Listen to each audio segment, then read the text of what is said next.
விஜய் வந்து கண்டிப்பாக இந்த தேர்தலில் வருவாருன்னு தான் நாங்கள் நினைக்கிறோம். அதுதான் நாங்களும் எதிர்பார்க்குறோம்.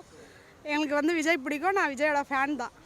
இருந்தாலும் வந்து விஜயோட ஃபேனாக பேசலை, மக்களோட ஒருத்தராக தான் நான் பேசுகிறேன். கண்டிப்பாக வந்து விஜய் வந்தால் நல்லாயிருக்கும்னு நாங்கள் நினைக்கிறோம். ஏன்னா ரொம்ப அராஜகம் நடக்குது நாட்டில். தனியாக யாராலையும் போக முடியல, வர முடியல. கண்டிப்பாக பெண்களுக்கும் தேவை, சின்ன பசங்களுக்கும் தேவை, வயசானவங்களுக்கும் தேவை.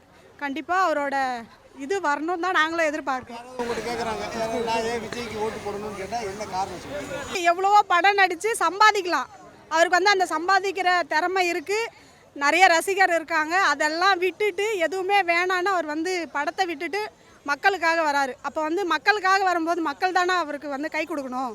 அதனால் கண்டிப்பாக அவர் வரணும். நாங்களும் கை கொடுப்போம் அவருக்கு.